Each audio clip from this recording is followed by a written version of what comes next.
Good evening and welcome to Tucker Carlson Tonight. In just a moment, Attorney General Jeff Sessions joins us for an exclusive interview to talk about the day's avalanche of news.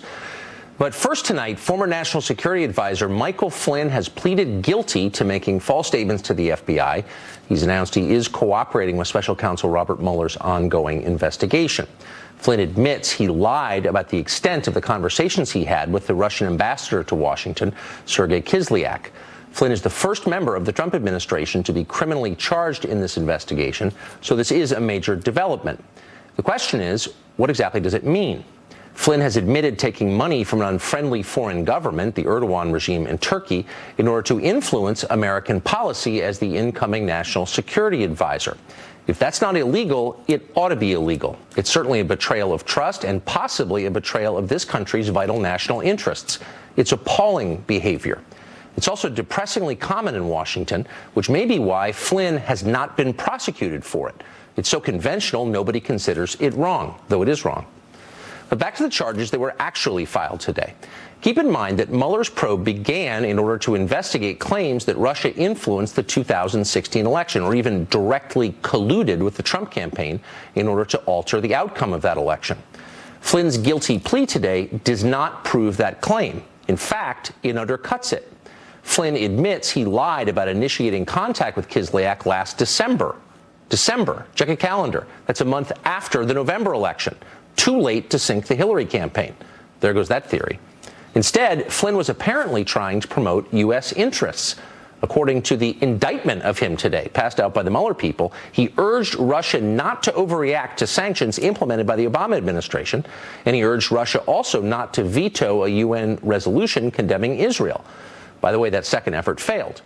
Now, you can debate whether it was a good idea or not for the Trump transition team to contact foreign representatives before formally taking power.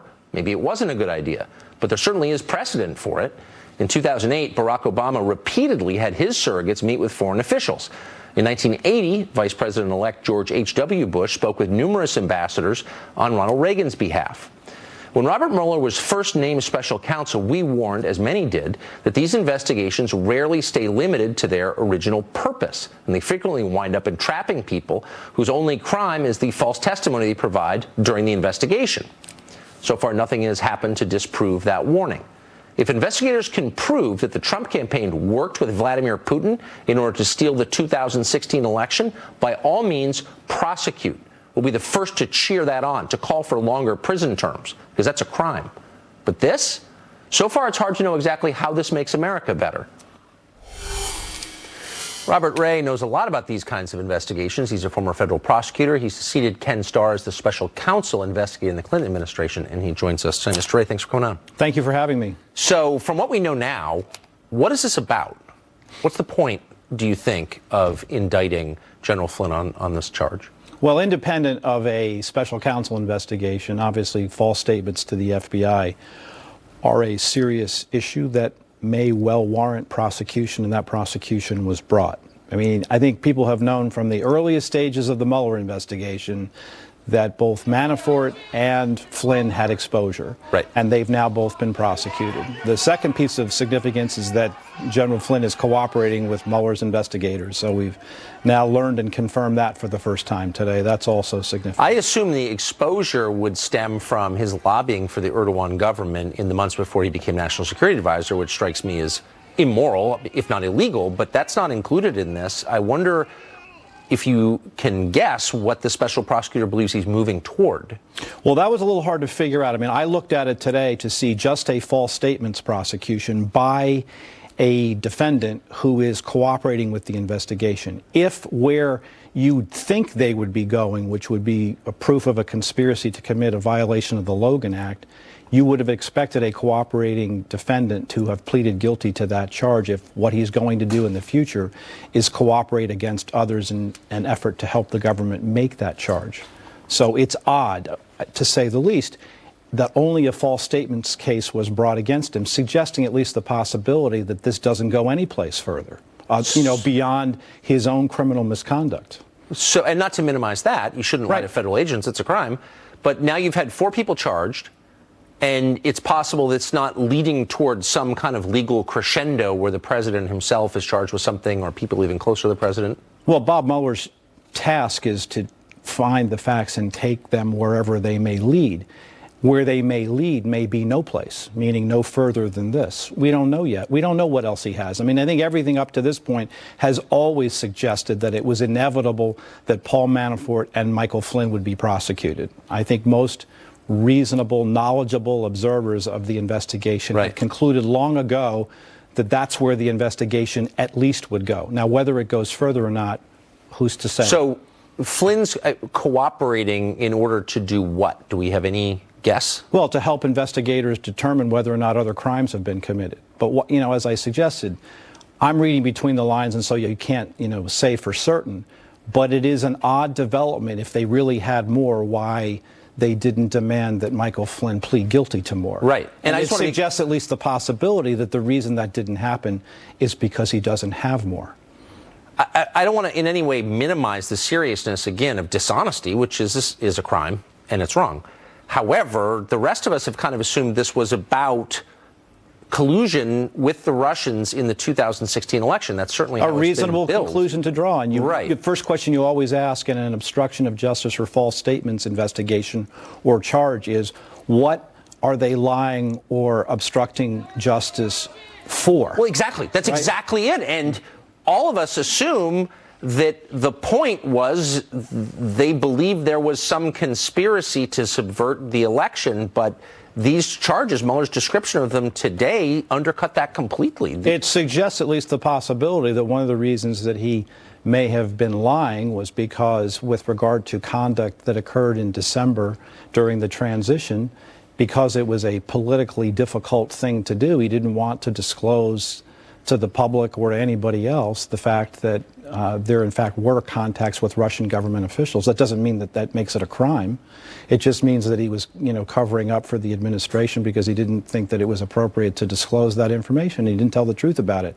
Bad idea with regard to telling that to the FBI. And if he had had a lawyer present, and my understanding is he didn't have a lawyer present, a lawyer would have certainly counseled him about the dangers of making false statements to federal agents. If that's as far as this goes, this is a massive waste of time, and we're all owed an apology, in my opinion. Well, I mean, you know, you can say that, but also it's important, if there's no there, for there to be a full investigation and to actually at the end of it come forward and say, you know what, we've looked at this fully and there's no there, and that's the end of it. That's what Ty Cobb, the president's lawyer, seemed to be suggesting today. You know, the White House is committed to a full effort to cooperate with investigators, and that we hope that this will lead now to the beginning of the end and an expeditious conclusion to the investigation. You know, let's hope so. I have said all along that I really do hope the lessons of history have been learned, and that Bob Mueller can conclude his investigation, you know, well in advance of the midterm elections. Yes. I still think that's possible, but it depends on, you know, things that we obviously don't know yet. In advance of the 2020 elections, even. Well, but I'm even more hopeful no, with the midterms that it happens sometime,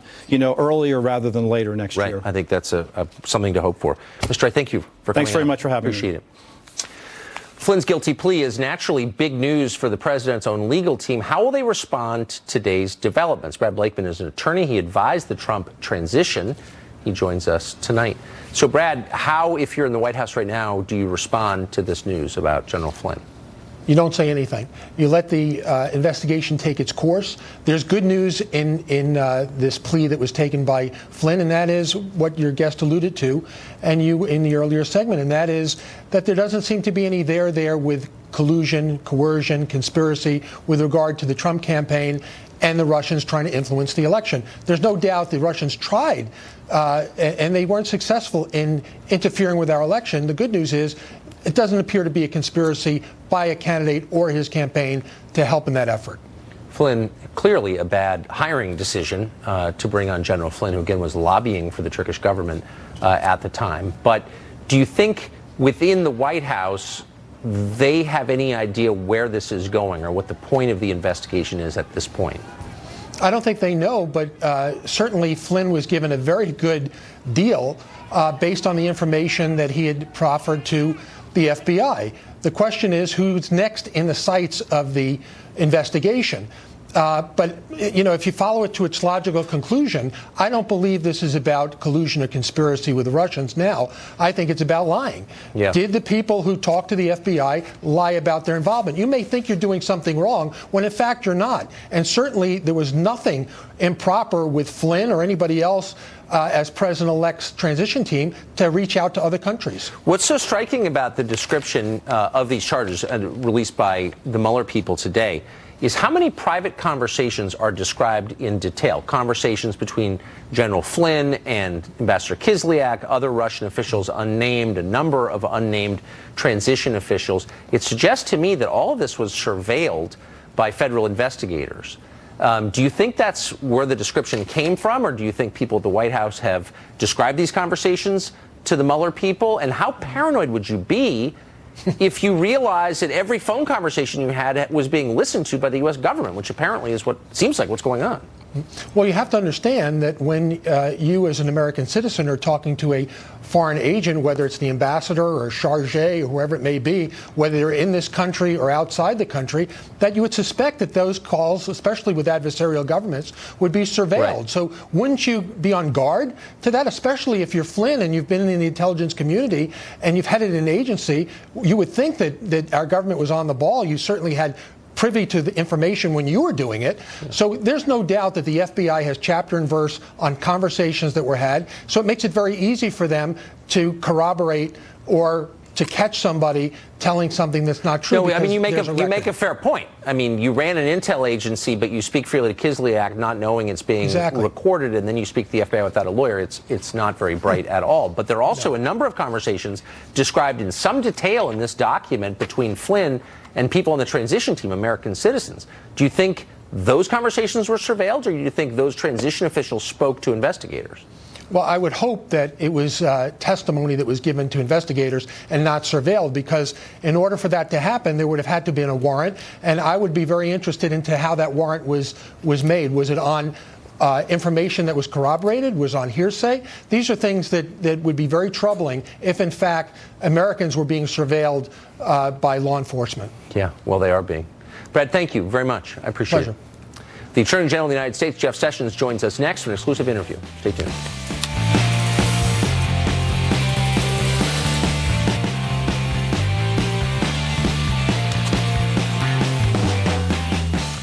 We've had a day to process the details as they've emerged, but the acquittal of Kate Steinle's killer in San Francisco grows only more inexplicable. Jose Zapata shot Steinle as she walked with her father on a pier in San Francisco. There's no doubt he did it. He admitted doing it. And there's no argument that the shooting had no justification at all. She was walking with her father. Nevertheless, the man who did it was convicted only of illegal gun possession. Meanwhile, the only reason this happened in the first place was because San Francisco, like many other cities in this country, is a sanctuary for people here illegally, and as a city views U.S. immigration law with contempt. So what is the Trump administration's response to all of this? We're joined now by the Attorney General of the United States, Jeff Sessions. Mr. Attorney General, thanks for coming on. Thank you, Tucker. So before I ask you about Kate Steinle, I feel duty-bound to ask you at least one question about the charges we saw today filed against General Flynn. I know you've recused yourself from the investigation, but you were part of the transition team, during which time he was working, in effect, for the Erdogan government as a lobbyist. He hasn't been charged related to that, but it's striking. And my simple question is, did anyone know that he was taking money from a foreign government to forward their aims in the United States? Well, Tucker, you know, this is part of the special counsel's investigation, and I don't think it's appropriate for me to comment on that now, and we'll just have to see how those cases go. Okay. Well, with that, I won't keep trying. So to the Kate Steinle thing, what's your initial reaction? What was last night your initial reaction to the not guilty verdict on the Well, it was such a sad event. I've gotten to know Mr. Steinle and the son and talked to Mrs. Steinle on the anniversary of that death a few months ago. So it's a personal thing with me. I would just say that it's one of the most tragic stories that anyone could have, and to be holding your daughter in your arms like that. But the fundamental question we've got to deal with, and it's time for this country to get its head on straight.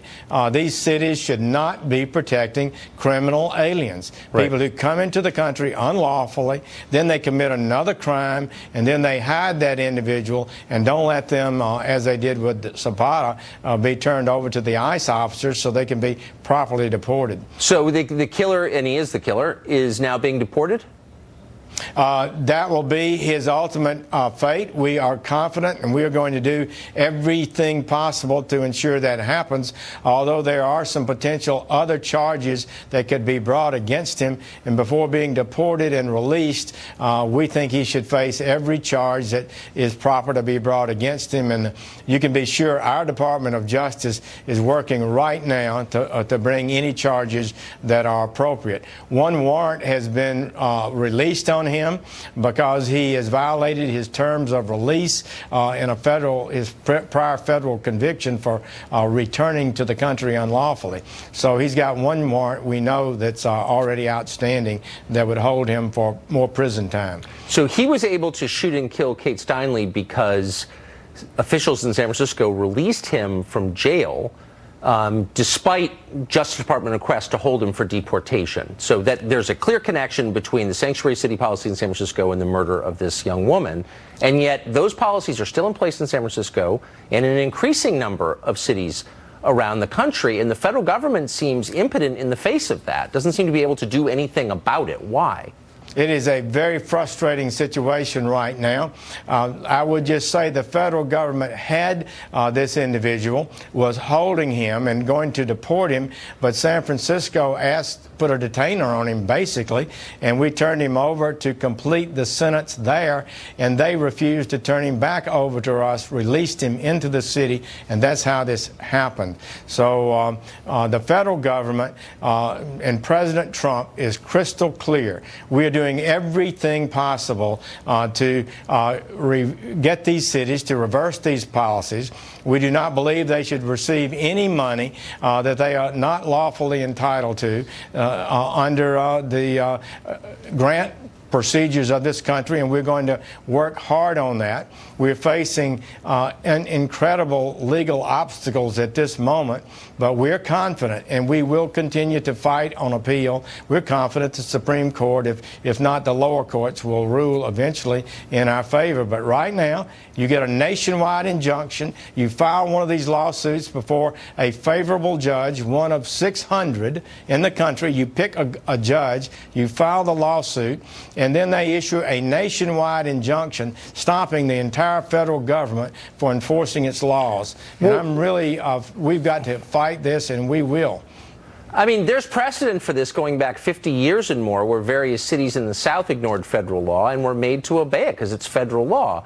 So if you can ignore immigration law with basically impunity and get one of the 600 federal judges you mentioned to ratify your decision, then why is any federal law enforceable? Well, it's just amazing to me why any city would not want to rid itself of criminals who are also in the country illegally. Why would they want to maintain them in this country when they're committing additional crimes against the peace and dignity of the city? So I think we need to keep the pressure on them. I urge them to reverse these policies, and we will withhold any monies that we can lawfully withhold from them. So that's my question, though. I mean, you all have been saying that.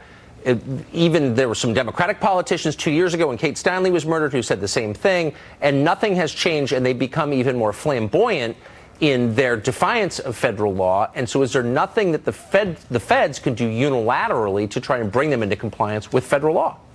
We are seeking expedited review on appeal. We expect to win these cases, and we expect that these cities and jurisdictions will lose federal dollars as a result of it.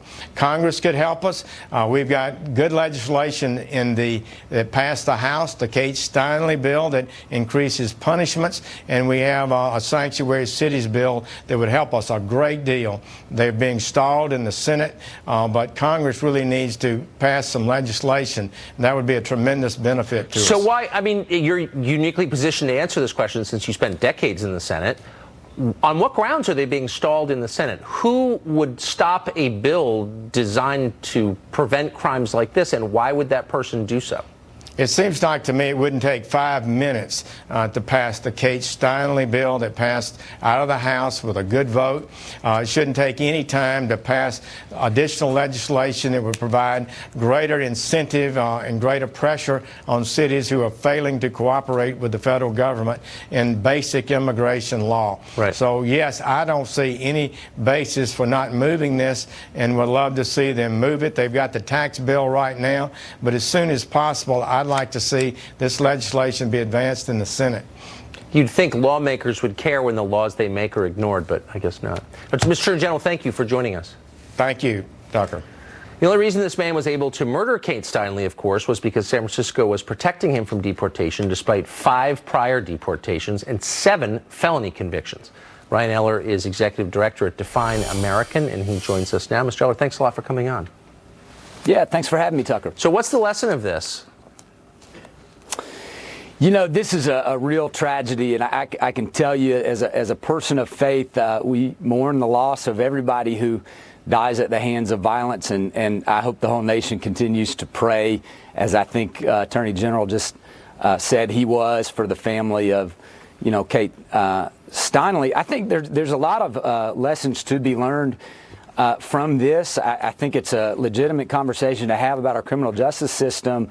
I think where we start getting into really troubled waters is when we, you know, talk more about sanctuary cities and relationships between local governments and federal governments, and somehow make this more about immigrants and immigration as opposed to this really tragic and unfortunate case.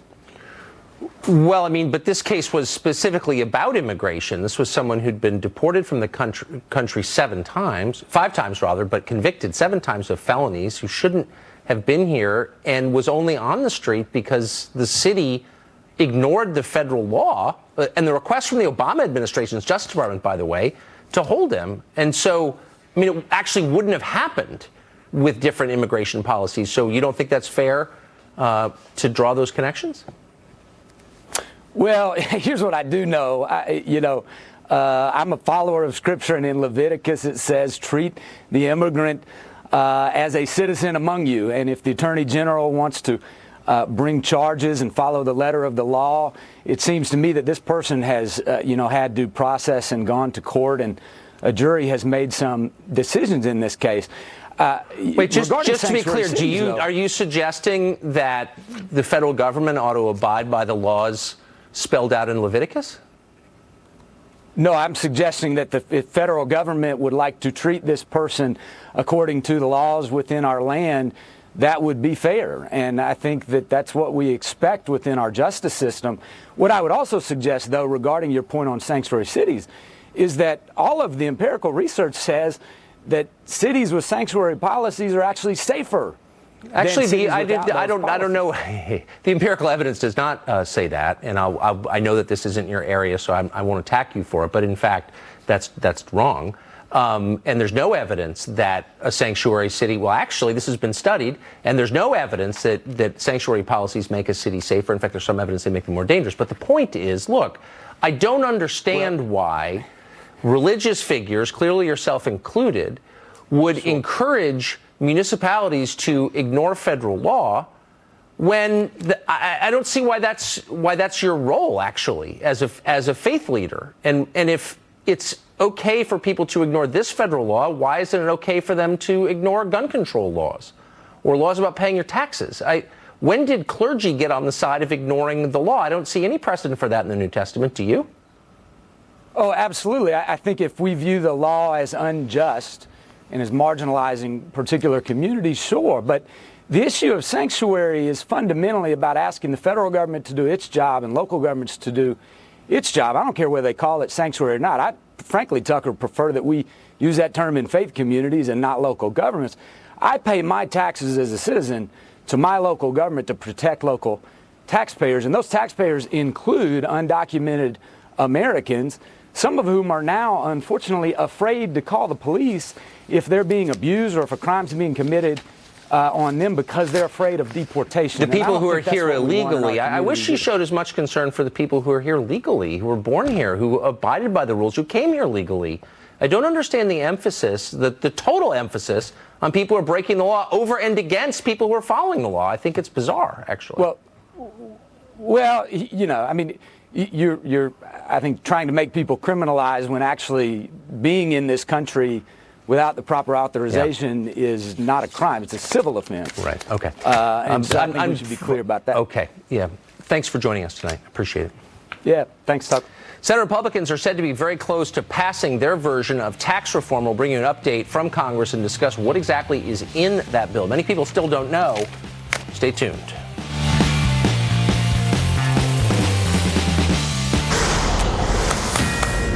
This is a Fox News alert. Senate Republican leaders say they are on the very brink of passing a major tax reform bill.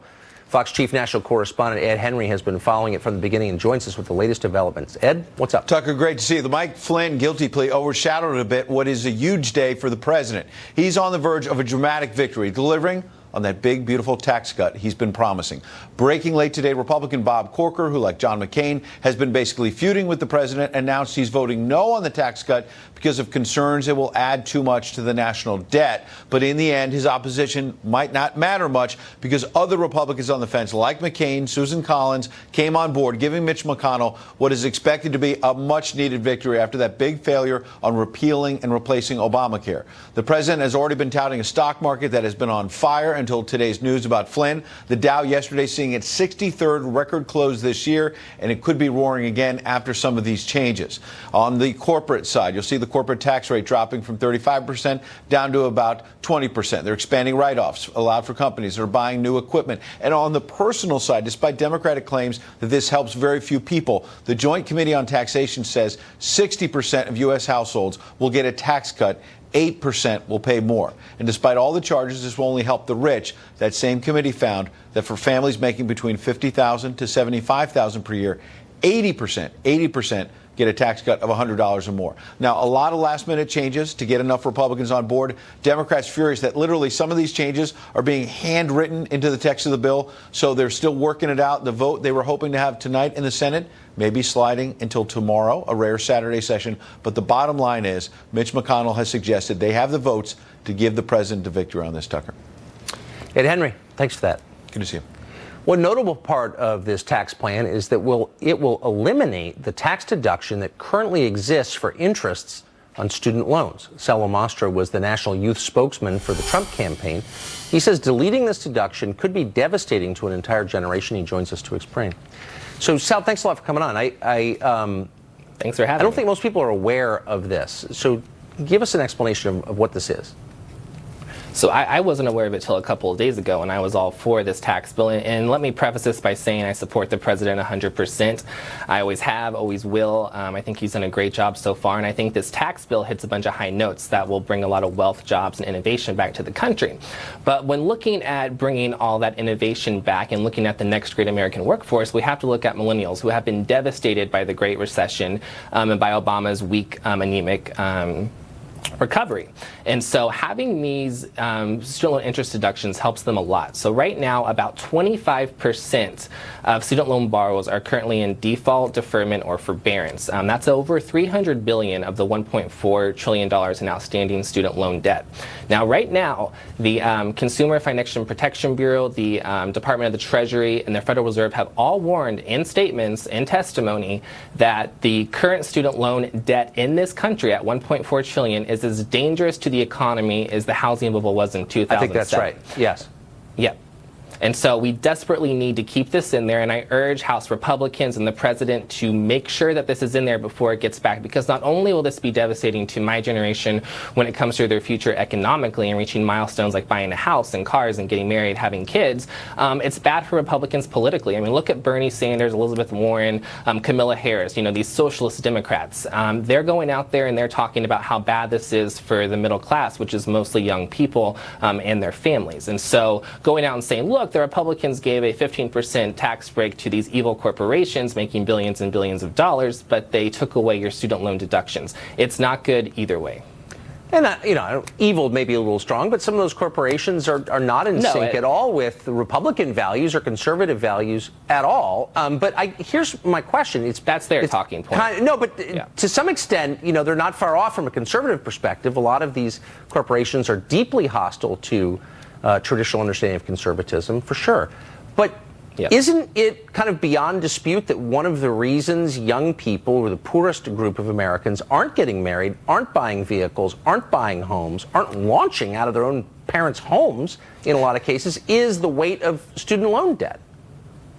That's exactly it. I mean, 30% of millennials have had to move back in with their parents because they simply cannot afford it. Right now, about 50% of current college graduates are working in a job that requires a high school diploma or less, and about 300,000 are working for minimum wage. They can't afford to pay these back, and they won't be able to if any of this continues, especially getting rid of the deduction. And, talking about how bad it is and how bad millennials want out of student loan debt, a third of them have said they would sell an organ to pay off their student loans. So maybe has it occurred to anyone that maybe one of the reasons young people are so radical politically, and that's bad news for America, is because their economic future has been thwarted in part by these loans? Like, this is causing social turmoil.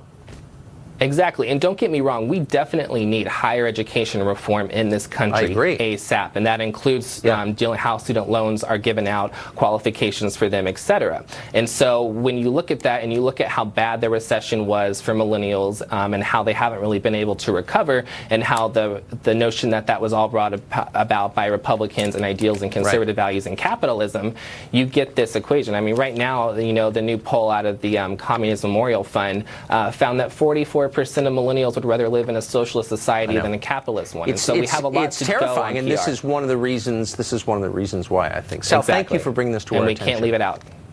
Thank you, Tucker. Good to see you. Hillary Clinton has a lot of accomplishments that would include returning slavery to Libya. We'll tell you how that happened next. 6 years ago, U.S. intervention under the Clinton administration, Obama administration rather, helped topple Libyan leader Muammar Gaddafi from power. As Secretary of State, Hillary Clinton helped push for that intervention, and then this happened. That is the land of unconfirmed. Yes, we came, we saw, he died. Did it have anything to do with your visit? No, I'm sure it did. Here she is bragging about toppling the government of Libya. Pretty fun diversion for the Secretary of State. She's bragged about it for years after, but actual Libyans didn't find it as amusing. They've been suffering ever since. In the vacuum created by Gaddafi's fall, an ancient institution, in fact, has been revived: slavery. Glenn Reynolds is a law professor at the University of Tennessee. He recently wrote about this, and he joins us tonight. Glenn, thank you for coming on. This is one of those stories where we just couldn't let it go. You see these politicians make decisions, particularly foreign policy decisions. They declare victory, and no one checks to see what the aftermath is like. You did. Tell us what the effect of this decision was on the people of that country. Well, it's been a debacle, of course. It goes back to 2003 when we made an agreement with Muammar Gaddafi, the strongman who ran Libya, that if he would give up his weapons of mass destruction, we wouldn't try to overturn him. And we didn't keep that promise. In 2011, Hillary Clinton, together with Susan Rice and Samantha Power and the Obama administration, decided to kick him out of power. They bombed and got rid of him, and as you can see, sort of gloated after he was killed by a mob. And there wasn't much of a plan on what to do next, other than some advice Hillary's advisor Sidney Blumenthal gave her about how to fit this into her presidential campaign plans. And now Libya's torn up with civil war. You've got fighting militias. You had a wave of refugees passing through Libya. A lot of them got stuck in Libya, and now some of them are being sold essentially as slaves in slave markets to work on farms and that sort of thing there. And CNN covered that, BBC covered that, and it became a story last week. And I saw it, and I thought, this is a real mess. I mean, we heard about this, we knew it was bad, but years later, Hillary has sort of gotten off scot-free on this. People don't bring it up, and yet this is a royal debacle. Of course it is. And Susan Rice and Samantha Power never hold to account for this. But I wonder what effect it has on the countries in the region around the world. I mean, next time we go to a leader, a strongman somewhere, and say, look, disarm and we'll reward you, why would anybody ever follow those instructions again? Oh, we're ruined for a generation with this. I mean, right now, we'd like Kim Jong-un to give up his nukes, right, and he probably wouldn't anyway, but we certainly can't make him any promises he'd believe, because who would? That's an excellent point. Has there been any soul-searching on the part of the people who did this? They wrecked an entire country and threw the whole region into chaos. Has anyone apologized or said, maybe we've learned something from this? Not really. During the 2016 campaign, in one of the early primary debates when Senator James Webb was still running, he raised the issue with Hillary, and she just sort of blew it off and said, oh, no, it was a big success. I've certainly never heard Samantha Power, who was pushing this as part of an effort to establish a doctrine of international law called responsibility to protect as a justification for intervention. Never heard her say, oh, gee, we kind of blew that. Although you notice that responsibility to protect didn't get brought up again after this. Of course not. Now that they're selling slaves in the market. One of the least impressive people ever to serve at a high level of government. Professor, thank you for bringing this to the attention of our viewers. It's worth it. Thank you. Well, advances in artificial intelligence and robotics are causing the automation of more and more jobs, many jobs, and it's going to have a massive effect on working class employment in this country. Mike Rowe is here next to explain what's likely to happen.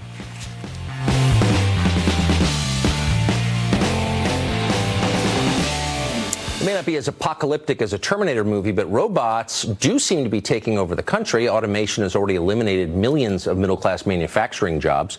Fast food restaurants are experimenting with burger-making robots. Soon, self-driving cars could remove the livelihood for millions of American truck, taxi, and delivery drivers.